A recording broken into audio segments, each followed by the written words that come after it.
कर रहे हैं in text questions from the NCERT which is important for the examination. इसमें से क्वेश्चंस आते हैं मेजरली। तो सबसे पहला क्वेश्चन है व्हाट आर कैनाल रेज। अब कैनाल रेज हमने कहाँ पे देखी थी, जिन्हें हम एनोड रेज भी बोलते हैं। तो ये हमने देखी थी जब गोल्डस्टीन ने यहाँ पे प्रोटॉन की डिस्कवरी करी थी। सब कुछ सेम था, लेकिन इस बार यहाँ पे क्या हो रहा था, एनोड से रेज निकल रही थी। तो एनोड से जो रेज निकली थी वो थी हमारी कैनाल और एनोड रेज, जो कि पॉजिटिवली चार्ज रेज थी। ठीक है, एनोड से कैथोड की तरफ मूव कर रही थी इन डिज़ाइन डिस्चार्ज ट्यूब, है ना, जब हमने high voltage low pressure apply किया था अक्रॉस दी इलेक्ट्रोड्स। ठीक है, तो ये क्वेश्चन समझ में आया। नेक्स्ट क्वेश्चन है if an atom contains 1 electron 1 proton will it carry any charge और नॉट। तो ऑब्वियस सी बात है, इलेक्ट्रॉन हमारा नेगेटिवली चार्ज होता है, प्रोटॉन हमारा पॉजिटिवली चार्ज होता है। जब दोनों कंबाइन करेंगे तो ऑब्वियस सी चीज़ है कि वो न्यूट्रल हो जाएगी, ना कि कोई भी यहाँ पे चार्ज नहीं रहेगा। ठीक है, तो यहाँ पर यही चीज़ यहाँ पे लिखी गई है, therefore an atom containing 1 electron 1 proton will not carry any charge, thus it will be neutral atom. ठीक है, अब हम देखते हैं यहाँ पर third question, on the basis of the Thomson model of an atom explain how the atom is a neutral as a whole. ठीक है, तो मैंने कहा था थॉम्सन मॉडल से या रदरफोर्ड मॉडल्स या बोर्ड्स के मॉडल से डेफिनेटली क्वेश्चन आता है, एक ना एक क्वेश्चन आपके एग्जामिनेशन में ज़रूर आएगा। तो यहाँ पर और आइसोटोप्स और isobars, atomic mass, atomic number, इससे भी क्वेश्चन बनते हैं। अब यहाँ पर देखो, सबसे पहले हम देख रहे हैं कि कैसे यहाँ पर थॉम्सन मॉडल ने बताया कि यहाँ पे एटम न्यूट्रल है। अब न्यूट्रल का कॉन्सेप्ट क्या होता है, सीधा सा कॉन्सेप्ट है, ऊपर वाले क्वेश्चन में देखा कि पॉजिटिव और नेगेटिव होगा, ऑब्वियस सी बात है वो न्यूट्रल हो जाएगा। तो इन्होंने भी यही कहा था कि एटम जो है पॉजिटिवली चार्ज स्फीयर होता है, जिसमें कि यहाँ पे हमारे इलेक्ट्रॉन्स एम्बेडेड होते हैं, जिसमें कि जैसे उन्होंने प्लंग पुलिंग मॉडल बताया था, और साथ में दूसरा मॉडल कौन सा बताया था उन्होंने, वाटरमेलन मॉडल बताया था। ठीक है, तो इस तरीके से उन्होंने एक्सप्लेन करा था। अब नेक्स्ट क्वेश्चन है फोर्थ क्वेश्चन, यहाँ पे on the basis of Rutherford model of an atom which subatomic particle is present in the nucleus. तो रदरफोर्ड के मॉडल के हिसाब से कौन सा सब एटॉमिक पार्टिकल जो है वो यहाँ पे एटम में प्रेजेंट था। तो सब एटॉमिक पार्टिकल जो प्रेजेंट था वो हमारा था न्यूक्लियस। तो इन्होंने पूछा है विच subatomic particle is present in the nucleus. अब न्यूक्लियस में हम क्या जानते हैं, उन्होंने न्यूक्लियस की डिस्कवरी करी थी, तो उन्होंने उसमें क्या कहा था कि यहाँ पर इसमें प्रोटॉन प्रेजेंट है, तभी तो यहाँ पे डिफ्लेक्ट हो रही थी हमारी यहाँ पे रेज। तो Rutherford model of an atom nucleus is positively charge, therefore the protons are present in the nucleus. ठीक है, अब नेक्स्ट है यहाँ पे question number 5, draw a sketch of Bohr model of an atom with the 3 shells. अब 3 shells कौन कौन सी होती हैं हम जानते हैं, यहाँ पे वैसे तो 4 शेल्स भी होती हैं, लेकिन उन्होंने 3 शेल्स पूछे, तो हम बताएंगे के शेल, एल और एम शेल। ठीक है, हमने इसके बारे में डिटेल में ऑलरेडी पढ़ लिया है, बस सिंपल सा बना देना, हमें कुछ नहीं करना है। अब यहाँ पर आ जाते हैं आगे 6th question, what do you think would you be observation if the alpha particle scattering experiment is carried out using a foil of a atom rather other than gold। ठीक है, और सिंपलर क्वेश्चन जो है ना, यहाँ पे exact question जो है हमारा एग्जाम्पलर बुक में भी है, why did Rutherford select a gold foil in alpha scattering experiment. बच्चों इंपॉर्टेंट क्वेश्चन है, इस पर टिक लगाएंगे, इंपॉर्टेंट वाला। ठीक है, एग्जाम में या टीचर भी तुमसे क्लास में डायरेक्ट ये क्वेश्चन पूछ सकता है और एग्जाम में आ जाता है 2 नंबर में। अब यहाँ पे देखो आंसर क्या है इसका, ऐसे ही लिख के आना है, if alpha particle scattering experiment is carried out using a foil other than the metal by Rutherford there would be no change in the observation. कोई खास चेंज नहीं आता ऑब्जर्वेशन में अगर कोई अदर मेटल यूज़ करते तो, since other metals are not so malleable. ठीक है, इतना मेलिएबल नहीं होते, मतलब इतना पतले, जब देखो ऐसे हम जब उसको बीट करते हैं तो वो बहुत ज़्यादा पतली फॉयल बन जाती है गोल्ड की। तो हमें इस एक्सपेरिमेंट में जितनी पतली हो सके उतनी पतली फॉयल चाहिए। तो so such thin foil is difficult to obtain with other metals as like gold is a simpler one, है ना। If we use a thick foil तो more alpha particle would bounce back and no idea about the location of a positive mass in the atom. अगर ज़्यादा thick हम use करते हैं तो वो वैसे ही बाउंस बैक हो जाएंगे, तो हमें आइडिया नहीं पड़ता, तो इसीलिए हम पतली फॉयल यूज़ कर रहे थे। ठीक है ना। अब यहाँ पे this means as the thickness of the foil increases the possibility of correctness of the experiment decreases. जितनी मोटी फॉयल होती है उतना ही ज़्यादा यहाँ पे एक्सपेरिमेंट हमारा फेल होने के चांसेस ज़्यादा थे। तो use of gold in this case is preferred. Okay, तो यहाँ पे मेन जो याद रखना है, क्यों लिया, क्योंकि ये ज़्यादा मेलिएबल होता है। ठीक है, थिन फॉयल चाहिए थी बस उन्हें, ताकि हमें अच्छे से ऑब्जर्वेशन ले सकें। नेम द 3 सब atomic particle in an atom.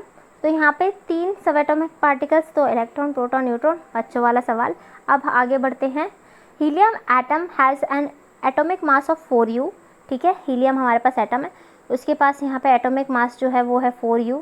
Okay, फिर क्या बोला है इन्होंने, and 2 protons in its nucleus. तो यहाँ पे इन्होंने फर्दर बोला है कि 2 प्रोटॉन्स उसके न्यूक्लियस में हैं। ठीक है, तो प्रोटॉन्स कितने हैं यहाँ पे 2। How many neutrons does it have. अब उसके पास न्यूट्रॉन्स कितने होंगे। अब एटॉमिक मास जो है हमारा, इसको हम ए से डिनोट कर सकते हैं ना, तो ए से डिनोट कर सकते हैं। हमने एक्सप्रेशन क्या पढ़ा था कि atomic mass is equal to proton, number of proton plus number of neutron. ठीक है, अब इन्होंने कहा है कितना न्यूट्रॉन प्रेजेंट होगा, तो न्यूट्रॉन हम कह सकते हैं यहाँ पे, है ना, यहाँ पे हम कह सकते हैं कि न्यूट्रॉन अगर हमें चाहिए तो मैं इसको यहाँ पे ले जाऊँगी तो ये माइनस में हो जाएगा, है ना, ए माइनस पी। तो यहाँ पर ये कितना आएगा। अब देखो हमारे पास ए है और पी है, तो न्यूट्रॉन कितना होगा 4 माइनस 2, तो यहाँ पे न्यूट्रॉन कितना हो गया 2। समझ आ गई बात, तो आंसर हमारा आ गया 2। सो नेक्स्ट हम क्वेश्चन कर रहे हैं, वो है question number 9। Right the distribution of electron in a carbon and sodium atom. अब यहाँ पे कार्बन का आप मुझे एटॉमिक नंबर बताओगे, तो यहाँ पे कार्बन का एटॉमिक नंबर 6 होता है। अगर 6 होता है तो इसकी डिस्ट्रीब्यूशन कैसे होगी, अलग अलग शेल्स में KLMN, तो कैसे होगा 2 और 4, है ना। वहीं सोडियम की बात करें तो सोडियम का जो एटॉमिक नंबर होता है वो कितना होता है 11 होता है। ठीक है ना। प्लीज़ बच्चे शुरू के जो 20 एटॉमिक नंबर है ना एलिमेंट्स, उनके एटॉमिक नंबर याद कर लेना। अगर आपको चाहिए तो मैं टेबल्स भी प्रोवाइड कर दूँगी। एक टेबल है मेरे पास, तो उस पर वैलेंसी भी दी है, कितने शेल्स में कितने इलेक्ट्रॉन आने चाहिए वो भी है, सब कुछ है उस टेबल में। आपको चाहिए आप मुझे कमेंट में लिख देना। अब यहाँ पर है 281, इसकी कॉन्फ़िगरेशन इस तरीके से होगी, और एम में यहाँ पे शेल में कितना आएगा 1 इलेक्ट्रॉन आएगा, है ना। बढ़ते हैं नेक्स्ट क्वेश्चन पे। नेक्स्ट क्वेश्चन है हमारा question number 10। If KL shells of an atom are full then what would be the total number of electron in an atom. अब K में हमारे मैक्सिमम कितने यहाँ पे इलेक्ट्रॉन आ सकते हैं 2, है ना, और L में कितने आ सकते हैं 8, है ना, यही तो हमने पढ़ा है। तो 2 + 8 कितना हो गया 10, तो कितने इलेक्ट्रॉन आ सकते हैं 10 इलेक्ट्रॉन आ सकते हैं। सिंपल था ना क्वेश्चन। हाँ ठीक है। अब यहाँ पे थे how will you find the valency of A chlorine, sulphur and magnesium. आप कैसे फाइंड करोगे इनकी वैलेंसीज। अब आप देखो यहाँ पे मैग्नीशियम एक मेटल है और क्लोरीन सल्फर एक नॉन मेटल है। तो मैंने आपको फॉर्मूला भी बताया था इसका, है ना, फॉर्मूला भी बताया था मैंने इसको। अब देखो, अब यहाँ पर सिंपल सी बात है, मैग्नीशियम का जो यहाँ पे एटॉमिक नंबर है वो 12 है, तो यहाँ पे कॉन्फ़िगरेशन कैसे हो जाएगी KLM। ठीक है, इस तरीके से यहाँ पे 282 हो जाएगा। वैलेंसी ऑफ मैग्नीशियम डायरेक्ट होती है जो वैलेंसी उसकी है। ठीक है, तो वैलेंसी मेटल की कैसे निकालते हैं, नंबर ऑफ वैलेंस इलेक्ट्रॉन, जबकि वैलेंसी नॉन मेटल की कैसे निकालते हैं मैंने आपको ऑलरेडी फॉर्मूला बताया, 8 minus number of valence electron.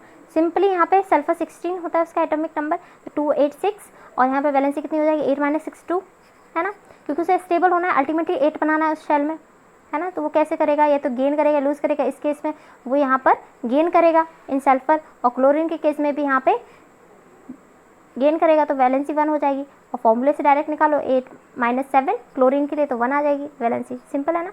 अच्छा, नेक्स्ट बढ़ते हैं नेक्स्ट क्वेश्चन पे। If the number of electron in an atom is 8 and the number of proton is also 8, then what is the atomic number of an atom और what is the charge on an atom. अब ये question बहुत easy है।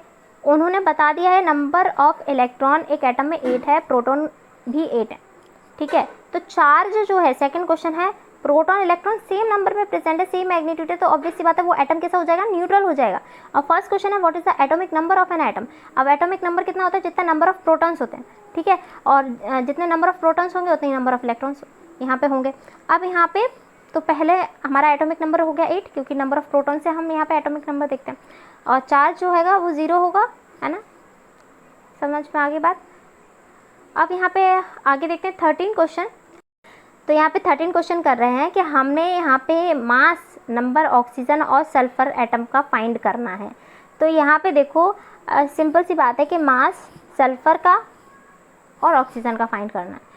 तो mass number जो होता है हम क्या जानते हैं, A is equal to number of proton plus number of neutron, है ना।